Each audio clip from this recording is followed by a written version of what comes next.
Okay, 5 roles of interest groups. Just like political parties, we're expecting interest groups to connect us to our government. Here's a diagram from your text, a little bit different than the black box, but you'll notice parties and interest groups consider the 2 main ways that we're going to connect people to our government, getting to the legislature, the executive, and the courts. Number 1, representation, discussed in your book pretty clearly. If you think about it, as we've talked about Pennsylvania a lot of times, who in the world comes up with a system that says, here's a box on a map, we'll call it Pennsylvania, you 2 get representatives. You get 2 representatives in the Senate. I have nothing in common with these people in Pennsylvania, especially in Pittsburgh. What do the people in Philly have in common with the people here? How can one person represent them? The beauty of interest groups is they represent people on shared values. Nobody joins the NRA unless they believe in what the NRA says.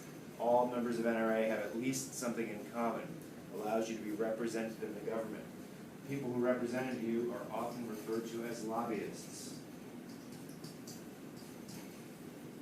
To lobby means to persuade, to get people to do what you want, and lobbyists would be the people who would be going and doing the representation. Ogden. Interest groups allow citizens to participate in their government. I'm sure you can imagine some graduation speech or something along these lines where they say to you, go out in the world and participate in your government. So we'll send you down to Washington, D.C., we'll open up the door and kick you out, and you'll look around at all the buildings and you'll say, I'm not sure what to do. How would I participate? Whenever I talk about the benefits of interest groups, representing people, doing some of these jobs of connecting to people in government in a way that we would be happy with, I think about Mothers Against Drunk Driving, or Mothers Against Now Destructive Decisions. Anyone who's ever in the terrible situation of having lost a child to a drunk driving death or something like that might want to say, I want to get involved in government, I want to change things, I don't want this to happen again. And a group like MAD would be happy to put you to work. You could start with easy stuff, making phone calls, creating flyers, and eventually you could work down and become things that are more difficult, becoming a citizen lobbyist. Groups of parents will go down to Washington, D.C., or to Harrisburg, or the Capitol, or wherever it is, and talk to legislative people, talk to people in the executive branch, and try to make change. These groups allow you to participate in ways that would be very difficult on your own. These groups are caucus reasoning, These groups also provide education. Interest groups who specialize in a specific area will have access to detailed information that lots of times even government agencies won't have. Again, talking about MAD, when it first came to drunk driving deaths, there was nobody in the country who was collecting information about how many people died. Each county or town or maybe state might collect the information about a drunk driving death, but nobody was aggregating these figures. So if I go into a congressman to talk to him about my child's death in a drunk driving accident, I'm sure he'll be sympathetic, but people don't make legislation because one person died in an accident. But if MAD got this small army of volunteers through participation, who ran around to all the counties in a state and all the townships that collected all the data about how many people died, and you walk in and you say, do you realize there were 15,000 deaths last year in alcohol-related accidents? Now the congressman is not only sympathetic, he or she is up on the edge of the chair saying, 15,000 deaths, we had 15,000 deaths, maybe it's time for a change. Agenda building.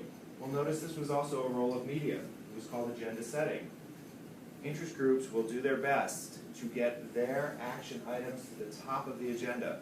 The government could be tackling any number of problems of any time, at any time, right? We have global warming, we have the crisis in Syria, we have minimum wage, we have an education crisis, we have an environmental crisis. Which one of these things is the item that Congress or the executive branch should be paying attention to?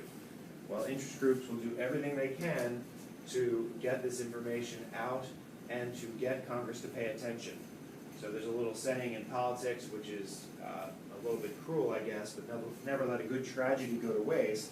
So if you have some disaster, trying to think of a good disaster in the news right now, a good disaster. I know a few years ago there was a lot of deaths in a mining accident. Those labor unions, those people who are representing the crisis in West Virginia would be a good thing. All that water pollution from that chemical factory, you can bet your bottom dollar that if people who are interested in environmental issues are saying, what kind of a situation is this where we allow people to store chemicals in these rusty old tanks that are degraded and we don't have the oversight that we need? And they're doing everything they can to make sure that that does not fade away. This many thousand people are still drinking bottled water. Last but not least, program monitoring. One of the things we'll learn about interest groups is when you get a law passed, your job is not done. Any number of problems could arise after the law is passed. We push in, they spit out a law. The law might not work as intended. In no small part, these interest groups will be paying attention. Whatever benefit their members wanted, they're going to want to make sure they're getting the benefit. It's not just the law. It may be that the law is passed and that certain parts of the government don't like the law and are not as enforcing it as strictly as they would like. Take, for example, now, say the Republicans take control of the Senate in some election and there's a Democratic president, so a Republican Congress is passing laws, a Democratic president is not enforcing them the way they want. Interest groups are responsible for monitoring whatever programs it is that they got into government.